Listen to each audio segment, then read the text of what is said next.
And the government's delayed its response to the ACCC report into the tech giants. Joining us now is the Shadow Minister for Technology and Innovation, Claire O'Neill. Thanks for your time. Are you concerned that the government's planning to go soft on the tech giants, or is this about potentially hardening their response by delaying it to next year? Well, I'd be very surprised if it was the latter. But I think the main thing for us, Kieran, is just the frustration that the government's just unable to tackle some of the biggest issue facing Australian families at the moment. The ACCC has undertaken a very impressive inquiry into digital platforms. It's uncovered a range of things that are really hurting Australians, their families, hurting our media market here in Australia. And the government just can't tackle any of these things. They said they'd respond to the inquiry by the end of the year, and here we have them just sort of dropping out the story surreptitiously this morning that they're not planning to make any statements about the inquiry. Now, we're really worried about this. Technology is a very important issue for Australian families. The average Australian is spending 6 hours a day online now, and this is a media market and a market for goods and services that really hasn't had its regulations properly looked at or properly changed for a long time. So the government's, it's not as if they've got this sort of action-packed legislative agenda of big reform projects. They actually have an opportunity here to do something real and substantial, and they're squibbing it right before Christmas.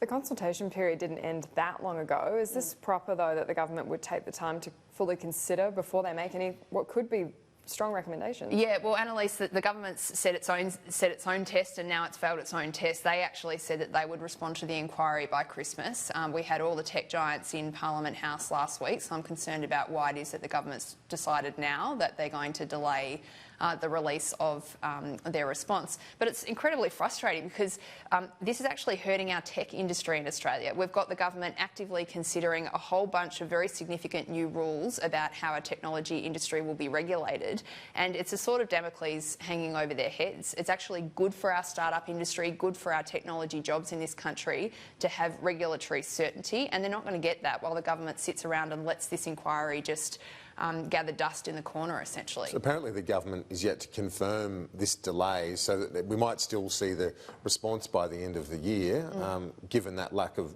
well, the fact that they haven't confirmed it to this point.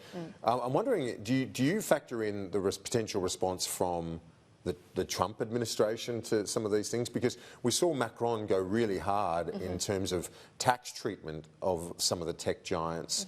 Trump was scathing and provided threats in response, threats in kind to Macron. Is that something that factors in to your thinking on this? Look, maybe, Kieran, but I'm really annoyed because this is a very pivotal issue for the Australian economy and for Australian families. And basically the inquiry was released, the inquiry report was released, and the government essentially hasn't talked about it ever since then and said they'd respond at Christmas and hasn't done it.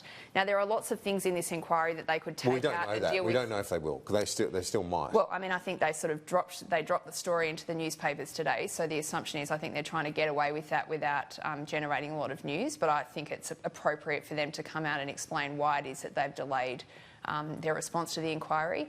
It's really important as well, don't forget about the impact that this is having on our media. We know that 3,000 journalism jobs have been lost in the last decade in this country. Public interest journalism is in decline. Now, that problem is only going to get worse unless we see a proper response from government and proper obligations put on tech companies about how they deal with this problem. We don't want fake news pervading our democracy, as we've seen in other parts of the world, and that's a real threat to us unless we get the regulatory regime right.